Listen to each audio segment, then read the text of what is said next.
First, I'm gonna figure out the width of my rough opening. I'm gonna hug it tight to this wall. There's a stud right here. I'm gonna put another stud there, and that's gonna be my king stud. Basically, it goes king stud, then the header, and then the jack stud is what holds the header up and supports all this weight, because I'm gonna be taking this stud out and this stud. So I need something to carry this load from this side over to this side. I am gonna do a 28-inch door, and I'm gonna make that 2 inches bigger. So I'm gonna go 30 inches. That way I can get, say, a split jamb door, a pre-hung door, or if I wanna do a cased opening, it'll be about 28 inches when it's all said and done. Okay, my king studs are in here. So if I was putting a 28 by 80 inch door in here, I would make this 82.5 from the finished floor, but I'm going off of this opening right here. So I think I'm gonna make this 81 inches just for the rough opening, and that will definitely be covered with trim. I'll be able to make that up and make it look even. Measure off the floor and mark 81 right here. So now I don't want to cut anything out of here yet, because this is actually where the header's going. So I'm going to mark, it's a 2 by 10, which the actual measurement is 9 1/4.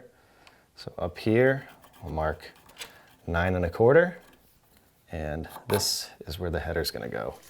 And then I can take my 4-foot level, and this will actually be a good way to judge if these wires will clear. Put this stuff in. If I can clear it with this, I should have plenty with the header. So I'll just hold it to that mark right there, and then hold this level and mark this stud, and I'll mark it over here. I just want to make sure the factory cut is square, or I can always just square it up. You can use a circular saw for this, but my miter saw will work too.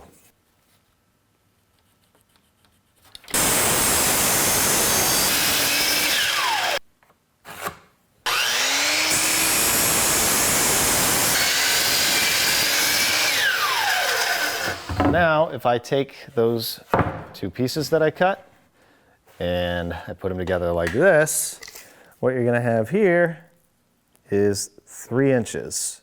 So I need to make it 3.5 inches, because that is the width of a 2 by 4 wall. So in order to do that, I'm gonna rip down a piece of plywood and sandwich it in the middle. So I have a sheet of OSB here, oriented strand board, and I'm going to make sure to cut about 1/8 to 1/4 shy lengthwise and widthwise. That way it won't interfere with the 2 by 10s that I just cut, because that is what actually is going to support everything.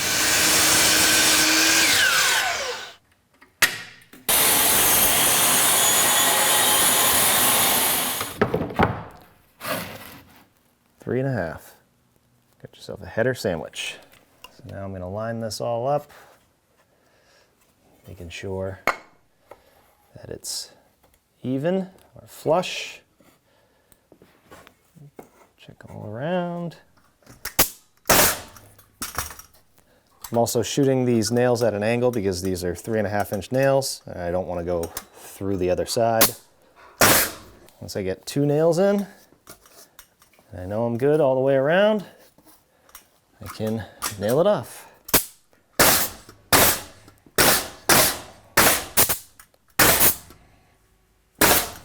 Flip the other side.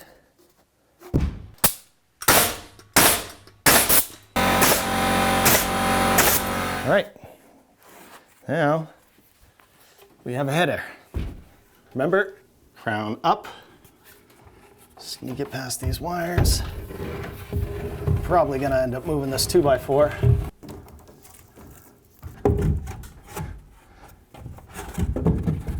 Let's see.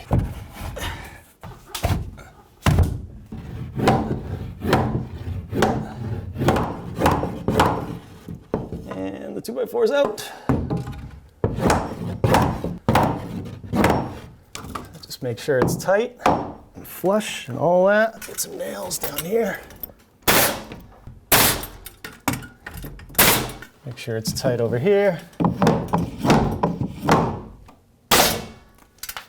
So I definitely have a mess to clean up, but I have a new rough opening in a load-bearing wall.